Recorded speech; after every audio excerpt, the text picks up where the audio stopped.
currently based in Dublin, and today it's been incredible to come to Bristol to be part of this event.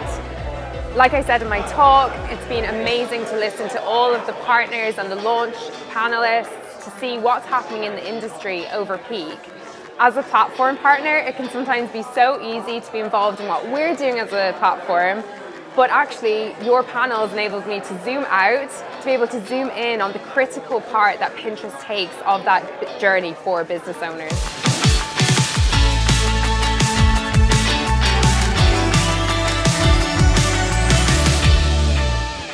Hello everyone, and I'm glad I got the slot where the Freddos were being handed out, because obviously that's going to equal more happiness while you're listening to my presentation. Thank you so much for having us here today. We're so honoured and grateful to come in. Thank you to the amazing launch team. I've met so many of you already, probably have so many more to meet. And even just listening to the insights today has been a learning experience for me. As a platform, I've been in Pinterest for 4.5 years, so I'm a bit of a Pinterest dinosaur, you might say. And so being able to zoom out and have that external look at the industry I work in every day is so valuable. So I want to thank you all for that. As you know, my name is Mairead Connolly, and I'm a senior client partner in Pinterest. And I should flag at this stage a bit of a risk giving me one of these microphones, because my default with a microphone is a karaoke bar past midnight, and no one wants to hear that version of Mariah Carey. It's not the one. And then second, these trousers just happen to be a little bit too long, so if I do end up flat on my face over here or over here, can someone please come and pick me up and feel sorry for me? So today I'm going to be talking to you about how to future-proof your e-commerce business with the right social investments. So I'm going to do ask a hands-up question. I'm not asking for too much audience participation. No one's going to have to do a dance. But I would love you to put your hands up if you have social media. I think it's basically most of the room. Now keep your hands up, keep your hands up. Can you keep your hands up if you have ever felt pressure in your social media environment? And by pressure, I mean anything like FOMO, comparison, even the pressure to be there and be online every day. A lot of you are keeping your hands up. It's really common. You can put them down again now. Everyone's probably like, thank God. And I get it. Because actually this year, I deleted Instagram, and I was saying this at dinner last night, so apologies to Hilary and Steph, you've already heard this story, but I just came to this conclusion. I've had social media for more than half my life, and I just was like, this person I am online, I'm not actually creating, or I'm not really even connecting. I'm just creeping. I was like, I'm creeping around. I'm on Instagram, and I'm scrolling through my feeds, and I'm not doing anything productive. So I cut it. And do you know what? It's actually been, I did this in June of this year, so it's quite recent. And it's been the best summer ever. Yeah, I found other ways to invest my time online, and now I have a 64-day streak on Duolingo that I insist on keeping every day. And my boyfriend at 5 minutes to midnight is like, can you just go to sleep? But I actually I'm investing in creating, and I'm learning, and I'm engaged. And this is not just me. So like him or love him, the Marmite of our industry, I wonder can anyone guess who I'm going to mention now, but Elon Musk, as he took over Twitter, now X, I like that you said that at the beginning because sometimes I don't know, Threads, what's that? He said that he'd heard someone say they spent 2 hours on TikTok and that they'd regretted those 2 hours. And he said, what we need to optimize for is unregretted, true human user minutes. And I really don't agree with a lot of what Elon Musk says, but I do agree with this. You mostly all kept your hands up at the beginning when you said you felt that social pressure. Feeling that is not this feeling of positivity that we want to feel when we're online. People are sick of the doom scrolling. We know now that sometimes these places are not the places that are serving us, and we're moving more towards those places where we can actually connect, where we can create and engage. And this is an industry shift that's going to be really important as social media adapt the way they engage with people and create these spaces for people, because people are becoming smarter than what they're currently doing. And as a brand, it's important to show up in the right places at the right time and where people are in the right mindset to connect with your brand. I love what Jay said at the beginning. These are customers, they're real people. We're talking about data and whatever else, sorry, Ian. But really at the end of the day, we're talking about real people. And that's apparent in the personalization theme I've been hearing today too. Can anyone guess what this stat refers to?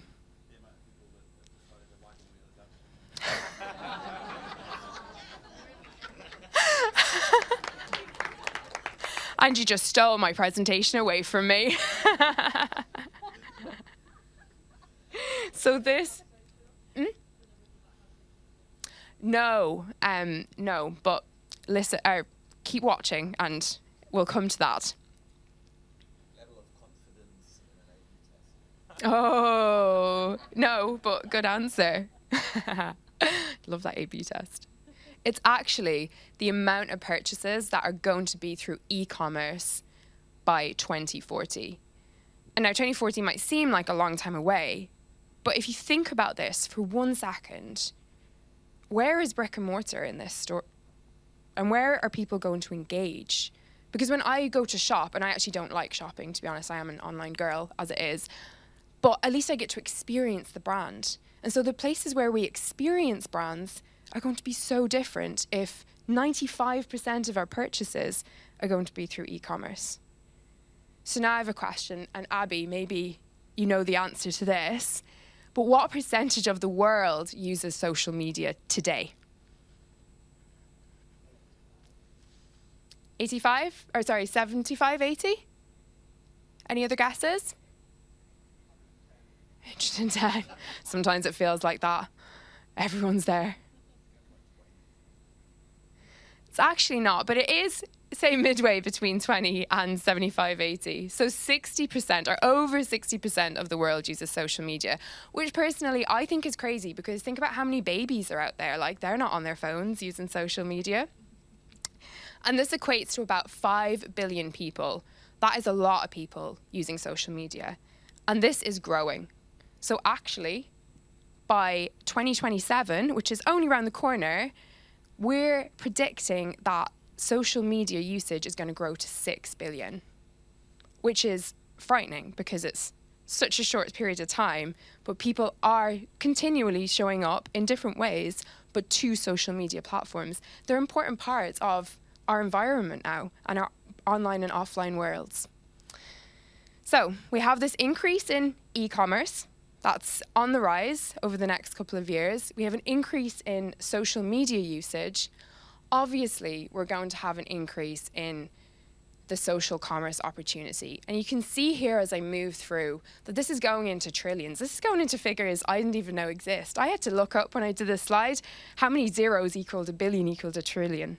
So this is a huge opportunity for advertisers, that the social commerce piece of the pie is going to be 6.2 trillion by 2030, which again, only 7 years away. So easy, right?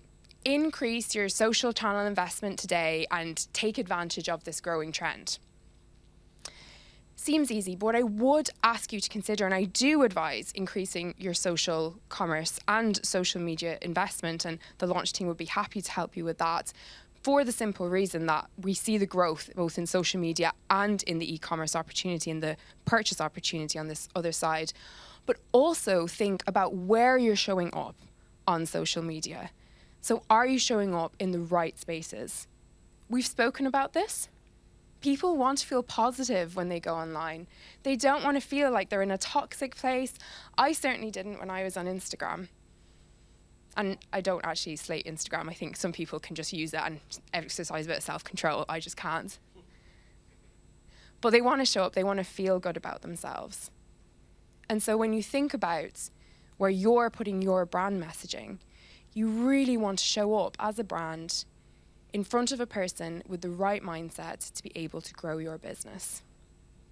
So I'm going to ask another question. Who here has Pinterest? And no pressure. Lovely, lots of people have Pinterest. And keep them up, keep them up. Who here has felt social pressure when you've been on Pinterest? thank God, well, a bit of social pressure here. Thank God most of you have not felt that same feeling that you felt when you visited some of your other social media platforms. And that is because at our heart, Pinterest is a place of positivity. We call ourselves a lot of things. Positive corner of the internet, online oasis is another one. But really, like, I laugh at them, but that really is what Pinterest is. And as an advertiser, what if you could reach someone where someone is really spending true, unregretted user minutes in a place that they're also showing up to buy, and you can help them and bring them through that discovery, decision, do journey, and actually aid them in that and bring that positivity, that content, that creation, that ideation, and empower them. That is Pinterest. And I'm going to tell you why. So there's 4 P's of Pinterest. Pay attention to them. I may test later, but I might not have prizes. Personal discovery. Any of you who use Pinterest, and I'm so happy to see that a lot of you do, will know that Pinterest is personalized for you. And the best thing about Pinterest, this is actually my personal feed here, no judgment. It's actually also in Spanish, I should say, because outside the Duolingo, I am trying to actually learn Spanish to exercise that side of my brain. It's not that Pinterest doesn't or knows funny languages. But I recently moved back from Wales to Dublin to my apartment, and I've decided there's about 10 million things I need to do in the apartment that I probably don't need to do, but I'm going to Pinterest to search for the inspiration I need for like my kitchen, my coffee table, my bookshelf. I'm doing a navy bedroom. I was talking about that last night too. And Pinterest is actually helpful. And the more I've given it, like I've given it navy, I've given it dressing table, the more it learns about me. And the better content it gives back, to the point where the content, either paid or organic, is just really helpful for me. And it's also not just me. At Pinterest, we want people to see themselves represented in the ideas that they're searching for. And we're an industry leader when it comes to personalized and inclusive AI. The second P, positivity pays off. I love these excerpts. Like, these are just from around the internet, social listening for Pinterest. But they really make my life, because what unites all of these people is that feeling they have when they come to Pinterest. They feel positive. And this pays off. So last year, we ranked #1 in the Digital Trust Report, which is really important to us, but also important to our users and to the brands who advertise on our platform, to show up in a trusted environment. #3, the planning mindset. And so many of you here will know, if you use Pinterest, that you go to plan, you go undecided. 97%, we spoke a bit about Google searches. I think Pinterest and Google are very interesting because they're both search engines, in a sense. But people go unplanned, or their 97% of searches are unbranded. And that means there's that 97% opportunity for your brand to come in and be the answer to that problem. And we see this in the data as well, that when people are on Pinterest, because they're planning and they're scrolling really slowly, that we actually have scroll speeds that are 3 times slower than that of our peers. And finally, people on Pinterest are primed for purchase. Think about me. I definitely didn't need all those things that I thought I needed for my apartment. I have just spent $1,000 this week on stuff for the apartment. But I went to Pinterest. I was undecided. I knew kind of what I want, but I didn't know the brand who's going to answer that. But I was in that purchase mindset. And it's a very unique thing for Pinterest. And not only do people come primed for purchase, but they also spend more. And shoppers on Pinterest, spend about 40% more than our peers, because of these differentiating factors that make our platform so unique. And also because shopping on Pinterest is different. It's actually something that our pinners asked for. So it's really not one of these retargeting ads that follow you around the internet until you're like, get that off my screen. People actually asked for our shopping solution. I joined Pinterest 4.5 years ago, like I said, and that was at the very beginning of our venture into e-commerce. So I'd worked on Pinterest at a time when we could only do CPM and CPC, and it was done through Bulksheet and PTSD and all the rest of it.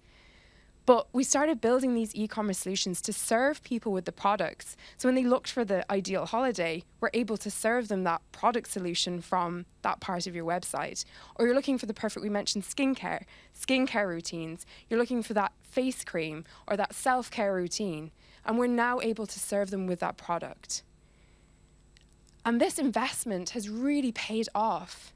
So we know that people come to Pinterest, one of their primary reasons is they're coming to purchase. And we've seen this investment pay off in the increases that we've had, particularly this year.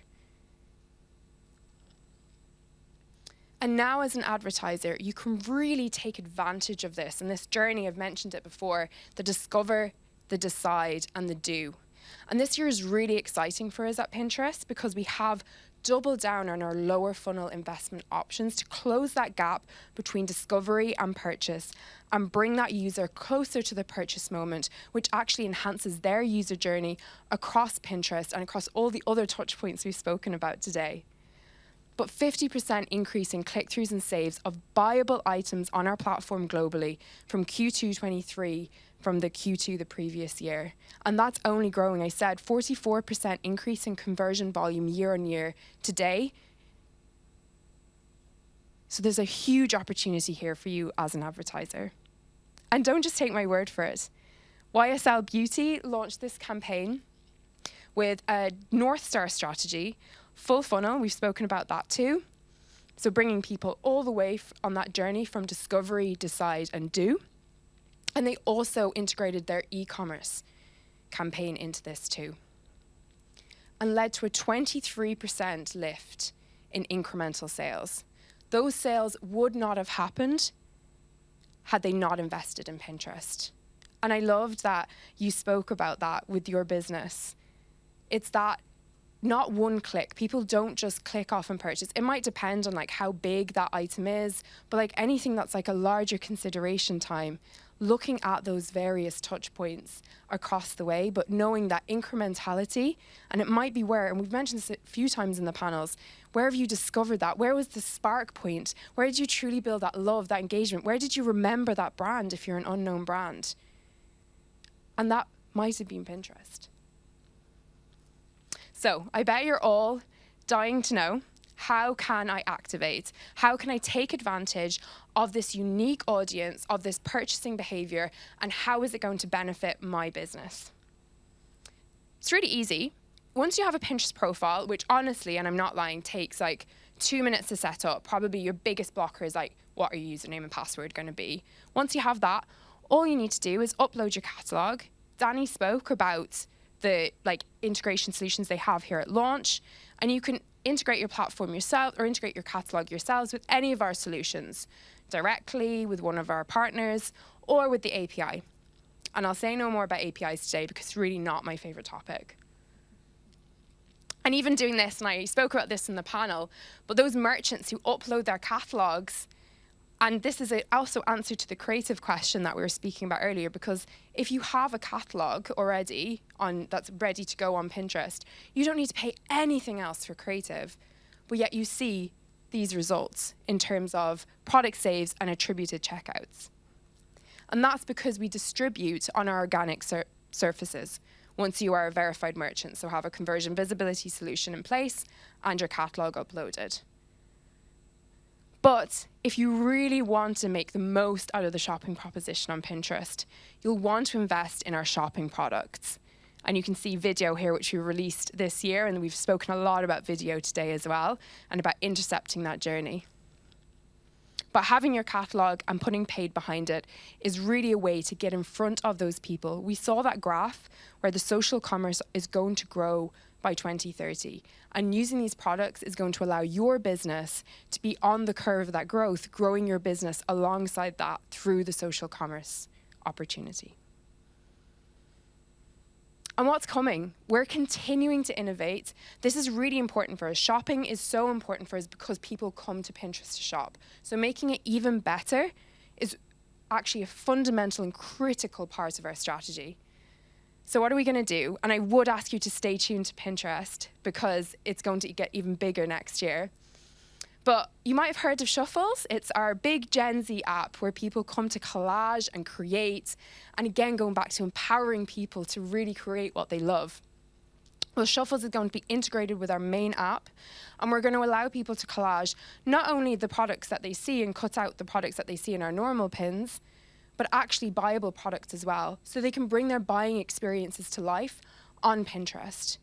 And when we think about the brick and mortar situation, what's going to happen across the next few years with that, I think this is going to be a really important part, empowering people to create their own shopping journeys. We also introduced travel catalogs this year, and we've spoken about travel today. But this allows hotels and stays brands to upload their catalog and then connect people with the right place to stay based on what they're searching. And people dream on Pinterest. They dream, but they also come at different stages of the journey too. And being able to connect them with the travel catalogs that Discover, Decide and Do is a really, really important and revenue driving part of a travel advertiser strategy. TUI was one of our alpha partners, and you can see here that their investment actually drove higher CTRs and lower CPCs. And finally, this is coming soon, not quite in the UK, but we did speak about this, and Becky, you spoke about putting on like Klarna labels. So we're introducing AI to match product imagery from your catalog with customized lifestyle imagery, because we know that lifestyle imagery on Pinterest resonates more than the white product backgrounds.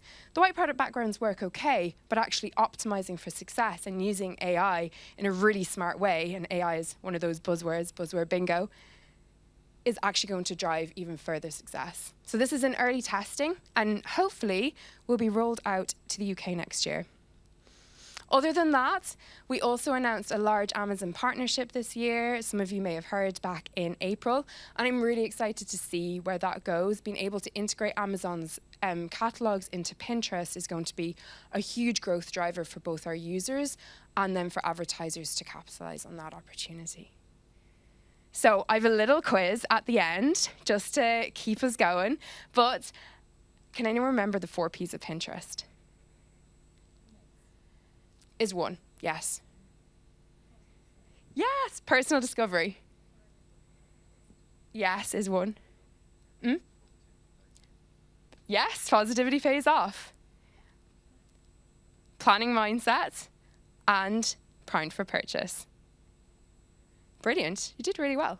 Thank you so much for remembering. And then to recap for me, social commerce is a growing opportunity, and for any e-commerce advertiser, you need to be thinking about it. It needs to be a critical part of your planning journey. But you also need to think about where customers are showing up, what mindset they're in, and how you want to show up for them to be able to build that relationship in a world where customer relationships are more transient and there's so much choice and we're so overwhelmed. On Pinterest, people come actively to shop. This is a place where people are actively searching for opportunities to buy products, experiences, services that are going to aid and enhance their life across multiple categories, from beauty to arts and crafts to entertainment to vehicles. And finally, we're going to keep on innovating in this space because we know the value it brings to both our users and to advertisers and marketeers like you. Thank you so, so much. I'm here. Please come chat to me. I'm really, really chatty, actually. So I'll chat about karaoke. I'll chat about Pinterest, whatever you want. And thank you so much for your attention. And I'll open the floor to any questions. Is there a roving mic? Is there time for questions? There is time. There's a couple of minutes of questions. Absolutely. Amazing. Big round of applause, first of all. Pinterest is definitely the opportunity for retailers, the undiscovered platform for many retailers. So let's see, what questions have we got? Hillary at the back there. I don't know if I can get the mic to you. Go on then, you shout, Hillary. Go on.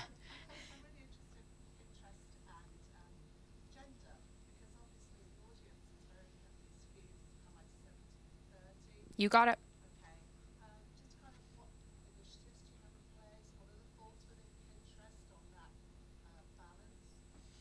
As in, are we investing specifically in our own consumer marketing to grow and diversify our audience?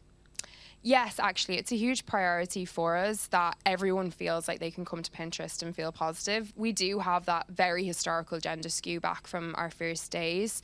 And men in the UK are actually one of our largest growth segments. I actually can't pull the figure off the top of my head, but year on year from 21 to 22, we saw a 33% increase. And overall, as a platform, we are growing. I don't know if that growth will, if we'll be able to shift the male growth specifically, but I do know based on historical trends that we're growing currently, and when we grow, that male segment usually grows as well. Alongside Gen Z, we have a huge Gen Z contingent who show up to the platform every day, and they drive a lot of our trends. If you go on the trends tool, you'll see when you type in trends, 18 to 24, they love searching way more than lots of other demographics. So they're actually driving a lot of trends. But yeah, we do focus in any of our consumer marketing campaigns. We focus obviously on everyone. We want to be as inclusive as possible. And because that is the priority, but whether we'll be able to shift that percentage, I'm not sure. Time will tell. I'm going to walk over here to Becky, who's got a question. I would say that Launch also got showcased this week as a case study of a brilliant agency relationship that Pinterest has to the wider Pinterest team. So big up the Launch guys for making that happen.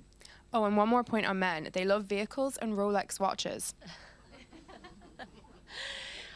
So there'll be lots of people here today that really want to get on Pinterest advertising, get really excited. And I think we've spoken about it a lot, but it's about giving Pinterest a fighting chance. So if you're spending, let's say, 30 grand a month on Meta, and then you're like, oh, we'll test Pinterest and give it $1,000. It's just not going to work. So I think if you want to get started on Pinterest, you have to be brave, don't you? And give it a fighting chance, because you can't compare platforms. If you're giving it just a little bit of money, it needs the dosh. And it needs time to learn. We're, by the nature of the fact that we're not your classic social platform, people don't have the compulsion to visit us every day, which is why we don't have those unregretted true human user minutes, which is a bit of a mouthful when you say it again. But people come on a weekly basis. So if you invest $1,000 and you spread that across 2 weeks, because really that's not going to bring you that far in terms of like attainable reach or even like conversion volume, you're not even hitting all of the people that you could hit, because people don't come on that daily frequency. They come more weekly, but they come with intent. And that's really, really important. So yeah, it's such a good call out. And so, like I said, I've been here for 4.5 years. So many times I've had these conversations. It didn't perform. I was like, how much have you spent on Meta? Okay, 60K versus 10. Come here. It's such a valid point. And I'm not saying you need to invest 60K as a first test. It's just that if you were going to compare the performance of both channels, you need to have comparable spends, with that spend adjusted to knowing what you know about Pinterest's weekly visitation rather than daily. One more question. John. Can I just put another biscuit out there? Trio? Does anyone remember Trio? No. Yeah, chocolatey biscuit with a toffee taste too was the jingle. This has really become the hipster biscuit. Shouldn't be lol biscuit. It should be hipster biscuit. Yeah. Lol hipster biscuit. Absolutely, definitely a biscuit though. So I love your platform from a consumer perspective. Definitely cars and kitchen stuff and all that sort of thing. From a business to business perspective, are you seeing more adoption there? Yes. Do you sell a B2B solution? We sell promotional products, but we also sell the services behind that. So it's more from a services perspective. Are people going onto the platform to sort of investigate and have a little search out there for business to business things when they're in there from a consumer perspective? Yes. So I work with a massive accountancy software firm in the UK, and I'm currently developing a success story with them, because this is actually something that I'm really passionate about, is that we often ask this question of who do you think a Pinterest user is? And we get a lot of what we get back is just a assumption. And I think as marketeers, we have to make assumptions sometimes and not others. And we'll get like, oh, woman 25 to 44 planning her wedding. And those people definitely come, but so do so many other people. And going back to the accountancy software firm that I worked with, we did a brand lift study, and we polled about 2,600 people in a brand lift. And we asked them, what percentage of you either own a business or are considering to start a business? And 66% of those people am I getting this right? I think it was 66% of those people either owned or were considering to start a business. So we have, because we have that entrepreneurial mindset as well, we have people who show up looking for all kinds of different ideas in that space, be it like website design, for example, or even a lot of people come looking for, say, social, like Instagram post designs, like how do I lay this out? So yeah, it's like, it's those people are coming, and I think it shocks people when they hear that there's these people who are coming on, but I think it makes total sense because it's that mindset piece that unites everyone when they come to Pinterest, just for the different purposes we go. And it's a search engine. It's a search engine, so you can see what keywords people are searching. Now, you had a question. I don't want if you. Oh, well, you could ask it again if you want. I don't mind. Make sure you get a Freddo. Definitely. Right, final round of applause, please, for Mairead.